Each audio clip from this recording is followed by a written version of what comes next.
आम जगह नहीं है। ये कोलकाता से तकरीबन 65 किलोमीटर दूरी पर धामाखाली पहुंचना पड़ता है सड़कों के द्वारा, और उसके बाद आपको पार करना होता है नदी।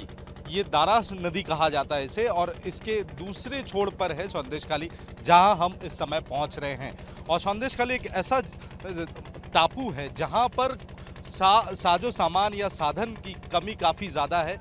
और आप चौंक जाएंगे कि 2023 में भी संदेशखाली की स्थिति ऐसा है कि संदेशखाली में किसी भी शख्स के पास एक गाड़ी तक नहीं है, एक 4 व्हीलर गाड़ी तक नहीं है, क्योंकि संदेशखाली पहुंचने का कोई जरिया है नहीं। सिर्फ ये नाव है, और नाव के अलावा दूसरे छोर पर संदेशखाली नहीं पहुंचा जा सकता।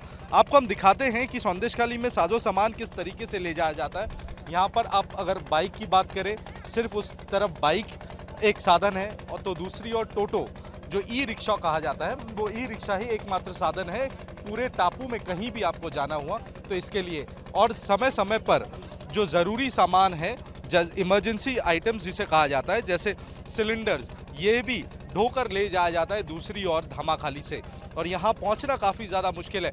और इसी जगह पर शेख शाहजहां का गढ़ माना जाता है संदेशखाली 2 नंबर ब्लॉक। हालांकि उसका प्रभाव 1 नंबर ब्लॉक में भी है, लेकिन संदेशखाली 2 नंबर ब्लॉक में सबसे ज़्यादा उनका प्रभाव माना जाता है। और उनके जो करीबी लोग हैं वहाँ, उनके खिलाफ भी काफ़ी ज़्यादा आरोप आम लोगों ने लगाते आए हैं पिछले कुछ हफ्तों से, क्योंकि लोगों का ये कहना है कि ये जो टापू एकदम अलग है, कोलकाता से पहुंचना काफ़ी मुश्किल है, दुर्गम रास्ता है, नदी में अगर उफान रहता है तो फिर नदी पार करना भी मुश्किल हो जाता है।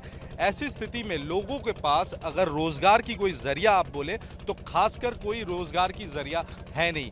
जो ज़्यादातर लोगों के पास रोज़गार का ज़रिया है वो खेती, और खेती ही एकमात्र मूल रोज़गार का योजना यहाँ के लोगों के पास है।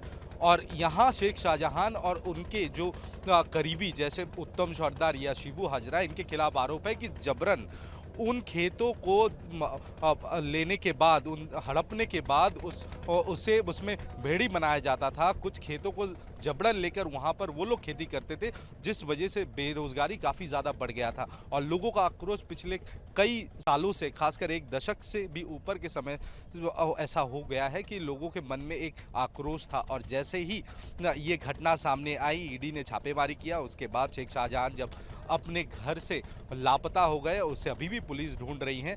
कहीं ना कहीं लोगों में एक बल मिला, एक जोर मिला, एक हिम्मत मिला कि लोग सामने आकर अपने रोज को प्रकट करें, वो बताएं, क्योंकि उनके पास नदी के दूसरे छोर पर संदेशखाली में रहते हुए उनके पास सिर्फ रोजगार का जो जरिया वो सिर्फ था खेती बाड़ी, और जिसे भी छीन लिया गया। अब देखना ये होगा कि हाईकोर्ट के हरी झंडी के बाद क्या शेख शाहजहां को पकड़ने में तत्पर होती है पुलिस। हालांकि तृणमूल कांग्रेस की तरफ से ये साफ कर दिया गया कि हरी झंडी मिलने के बाद कोर्ट से 7 दिनों के अंदर शेख शाहजहां को गिरफ्तार किया जाएगा। वीडियो जर्नलिस्ट सुमित सरकार के साथ तपस्या गुप्ता, न्यूज नेशन, संदेशखाली।